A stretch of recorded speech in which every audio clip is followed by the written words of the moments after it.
What's up, guys? Welcome to the Junkie Xperience YouTube channel where we serve your addiction for all things entertainment.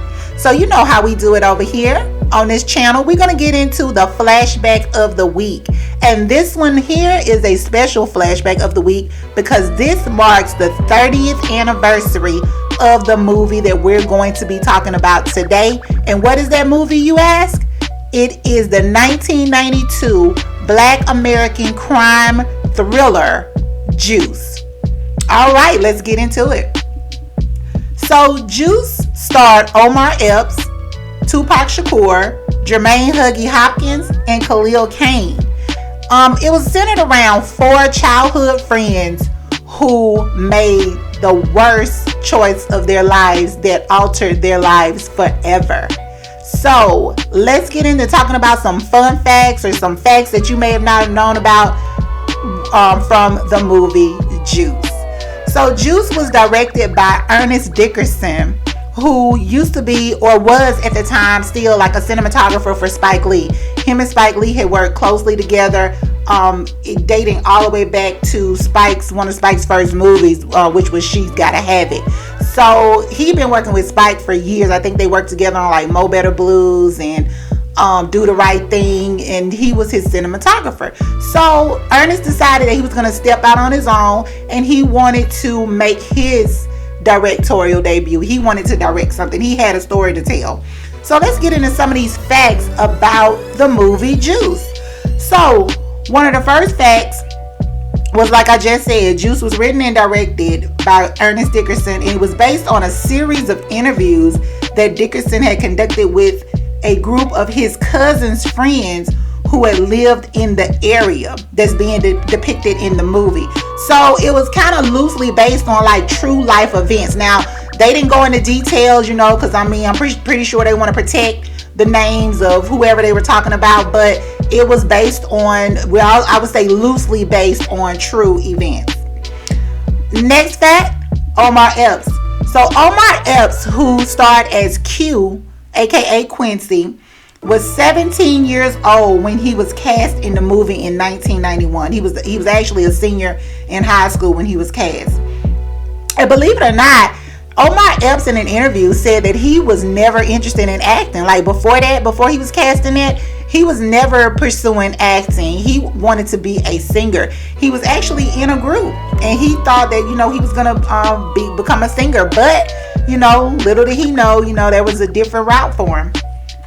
Next fact was Omar Epps. He learned how to DJ before production began.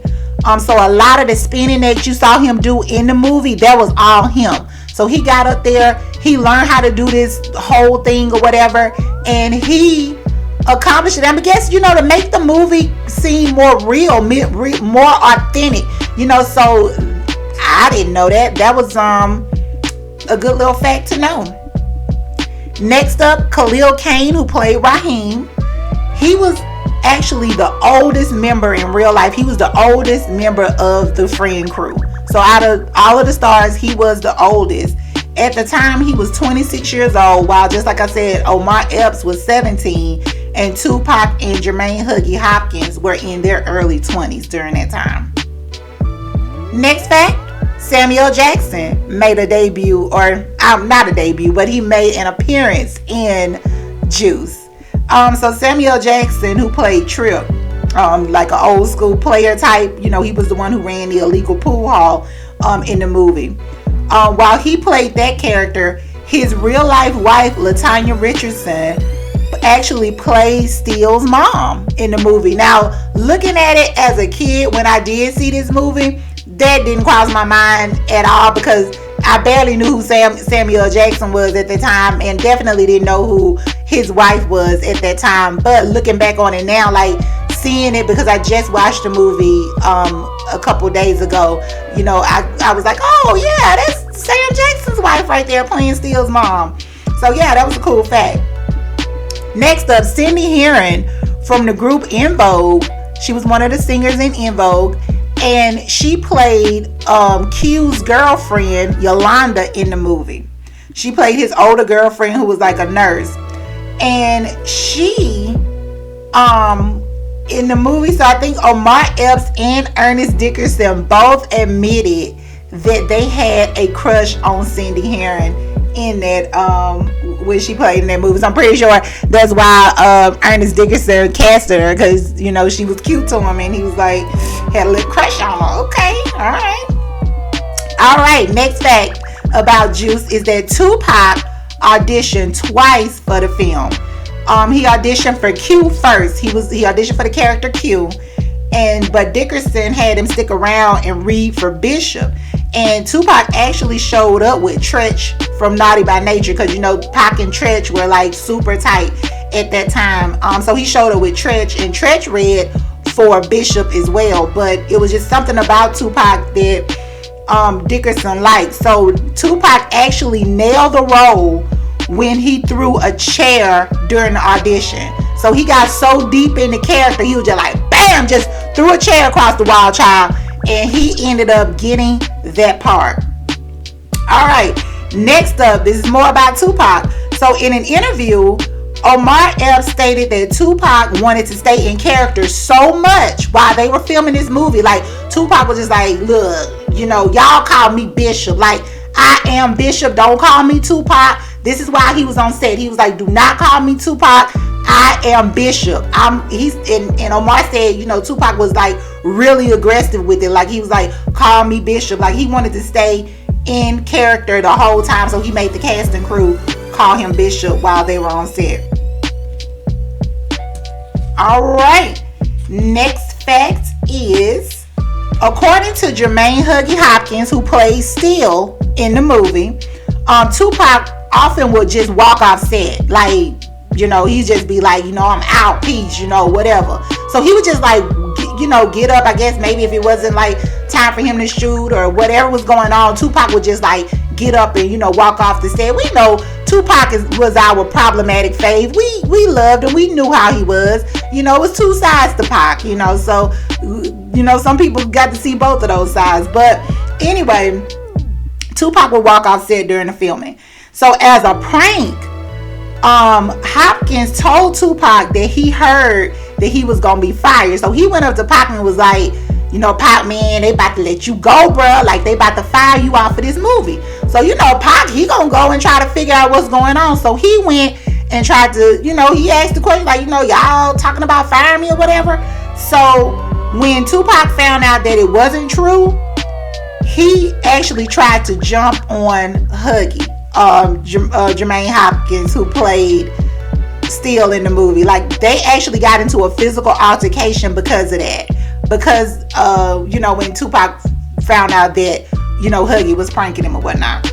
Wow, he was a wild boy. And one of the last facts about Juice, one of the ones that was like really, really interesting to me, that I found out about, and other people may already know this, but the ending of Juice was supposed to be much different than what we saw in the original. The alternate ending was tested, and the people who were testing it, or, you know, which got a chance to look at it before the regular audiences did, they shot down the ending. They didn't want it to end like that, the ending that we did not see.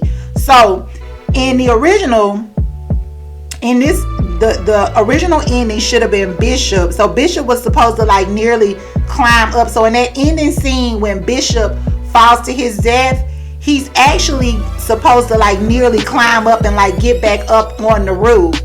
But then he hears police sirens and realizes that if he does climb back up, he's going his ass to jail. So he was just like, you know, and you know how Bishop's mind worked.